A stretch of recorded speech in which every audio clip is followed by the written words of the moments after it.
आप सभी का स्वागत है मेरे दोस्तों। सबके मंगल की कामना करते हुए शुरू करते हैं ईश्वर का नाम लेकर और आपके मंगल की कामना करते हुए।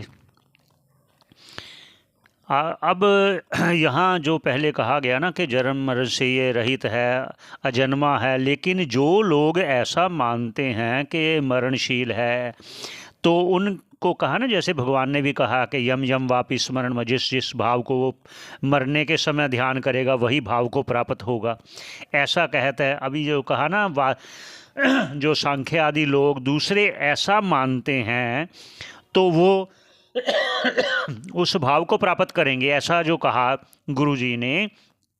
तो अब वो वादी लोग अर्थात वो सांख्य योग वाले पूछ रहे हैं किन से? उन गुरु जी से जिन्होंने कहा कि आप तो जन्मा कहते हो, आप तो ये कहते हो, तो फिर अगर ऐसा कहते हो तो हमारी शंका का निवारण कीजिए, हमें ये शंका है। क्या शंका करते हैं वो अब खुद कह रहे हैं, क्या है आइए पहले उच्चारण कर लेते हैं। कारणम यस्य वै कार्यम कारणम तस्य जायते जायमानम कथम अजम भिन्नम नित्यम कथम च तत्। ये कह रहे हैं, क्या कह रहे हैं ये शंका कर रहे हैं वो जिन गुरु जी ने कहा कि ये जो वादी लोग हैं ना, सांख्य योग वाले, ये अगर ऐसा मानेंगे तो इसी भाव को प्राप्त होंगे।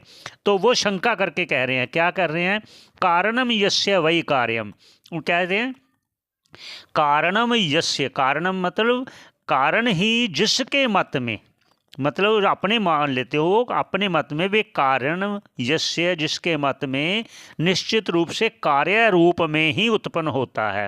कारणम ही तस्य जायते, इसका मतलब जो कारण से, इसका दूसरी भाषा में कहता हूँ, आप जैसे मिट्टी से घड़ा उत्पन्न हुआ तो मिट्टी हुआ कारण, तो कार्य हुआ घड़ा। तो जैसे मिट्टी रूप कारण घड़ा रूप कार्य में परिवर्तित हो गया, ऐसा कह रहे हैं। कारणम तस्य जायते, इसका मतलब वो मिट्टी ही हुई, आगे घड़ा मिट्टी ही हुई ना, तो ऐसे कहते कारणम ही तस्य जायते। आगे आप देखें पहले चरण में कारणम तस्य जायते, इसका मतलब कारण ही आगे वो परिवर्तित हो गया। अब क्या कह रहे हैं, अब ध्यान देना इन बातों का, क्योंकि ये सूक्ष्म बातें हैं, अगर आप समझोगे ना तो आपको फ़ायदा अवश्य मिलेगा। वो कहते हैं अब कह रहे हैं, अब आप समझोगे, आपको भी शंका होनी चाहिए भाई, मिट्टी का बात तो समझ आ गई, मिट्टी से घड़ा हुआ, तो फिर इसकी बात क्या कर रहे हो? इससे ये कहते हैं कि जैसे प्रकृति ही आगे परिवर्तन होकर परिणाम को प्राप्त होकर ये जगत रूप कार्य बन गया, कारण क्या हुआ? माया। माया ही अगर जगत रूप में हो गया कार्य, तो इसका मतलब वो उत्पन्न हुई। अब आगे की आप दूसरा चरण देखिए श्लोक का, जायमानम कथम जब। जायमानम मतलब जो प्रधान है, जो माया है, वो जब परिवर्तन हुआ, किस में हुआ?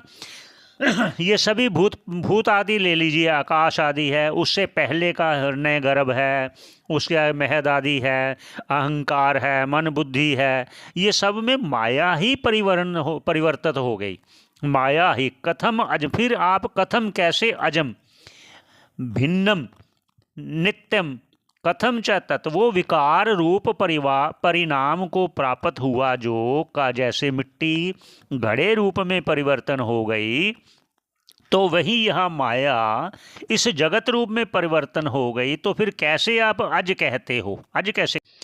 गुरुजी ने कहा था ना कि अज है, अज अजन्मा है, नित्य है, तो फिर ये कैसे? वो तो परिवर्तन हो गया, परिवर्तन मतलब जन्म हो गया। अगर जन्म हो गया तो फिर वो अज कैसे हुआ, अजन्मा कैसे हुआ? इसका उत्तर दीजिए। ये उन्होंने शंका किया। अब गुरुजी आगे क्या कहते हैं वो श्रवण करेंगे फिर।